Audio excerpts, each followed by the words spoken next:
السلام علیکم، میں سلمان حمزہ اور آپ دیکھ رہے ہیں میرے یوٹیوب چینل۔ ناظرین، سلجوق سلطنت کی تاریخ سے متعلق ویڈیو کا سلسلہ جاری ہے۔ آج کی ویڈیو میں ہم سلجوق سلطنت کے خاتمے سے متعلق بات کریں گے۔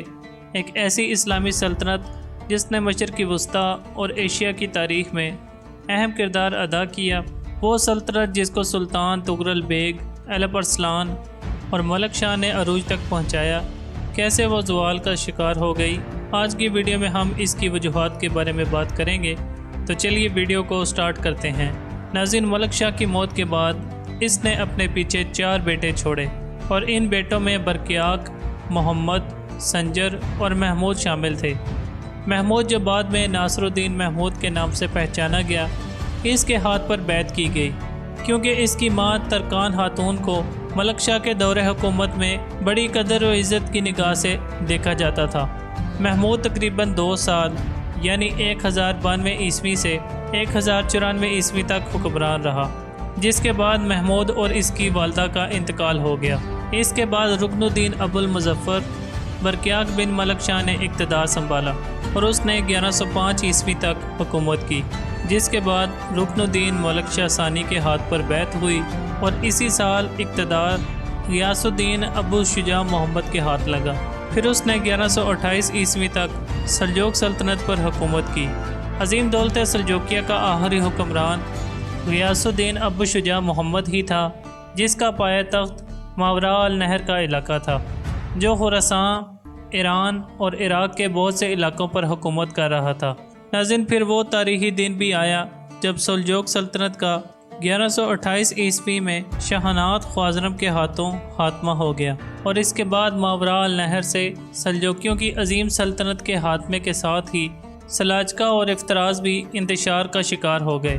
سلجوقی سلطنت کے خاتمے کا یہ اثر ہوا کہ یہ مختلف گروہوں اور لشکروں میں تقسیم ہو گئے، جنہوں نے تخت و تاج کی خاطر ایک دوسرے کے خلاف جنگیں لڑنا شروع کر دیں، جس کے بعد عظیم سلجوقی سلطنت کئی چھوٹی چھوٹی امارات میں تقسیم ہو گئی اور یہ امارات اور سلطنتیں کسی ایک سلطان کے اقتدار کو کسی صورت بھی قبول کرنے کو تیار نہ ہوئیں، جیسا کہ وہ سلطان تغرل بیگ، الپ ارسلان اور ملک شاہ کے دور حکومت میں متحد ہوا کرتی تھیں۔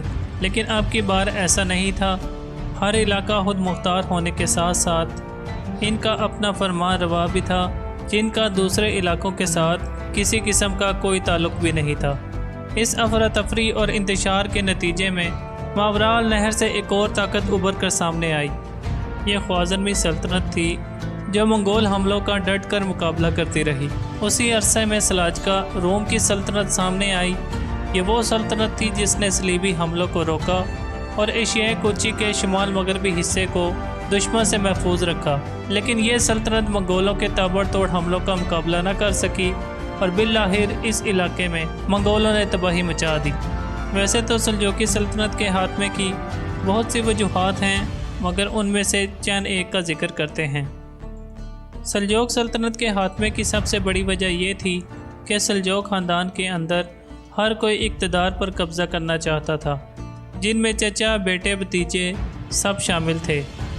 دوسری سلجوق خاتمے کی سب سے بڑی وجہ امراء اور وزیروں کا سلجوقی حکمرانوں کے درمیان فتنہ و فساد کی آگ بھڑکانا تھا۔ اس سلطنت کے زوال کی ایک اور بڑی وجہ یہ تھی کہ یہ مختلف گروہوں میں تقسیم ہونے کے باوجود بھی یعنی خود مختار علاقہ رکھتے ہوئے ایک دوسرے کے خلاف لڑتے رہے۔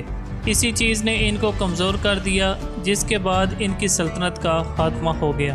آخرکار سلجوق سلطنت، جو کبھی مشرق وسطیٰ اور ایشیا میں ایک طاقتور اور با اثر قوت کے طور پر کھڑی تھی، بالآخر اندرونی کشمکش، بیرونی دباؤ اور دوسری سلطنتوں خاص طور پر منگولوں اور عثمانیوں کے عروج کے سامنے کمزور پڑ گئی۔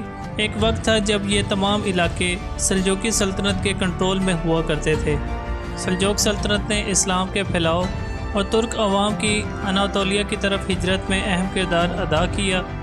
ان کی میراث ثقافتی، تعمیراتی اور انتظامی اثر میں دیکھی جا سکتی ہے۔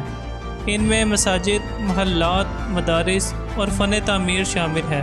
امید ہے کہ آپ کو آج کی یہ ویڈیو ضرور پسند آئی ہوگی۔ اگر ویڈیو اچھی لگی ہو تو ویڈیو کو لائک کریں، شیئر کریں اور چینل کو سبسکرائب کرنا نہ بھولیے گا۔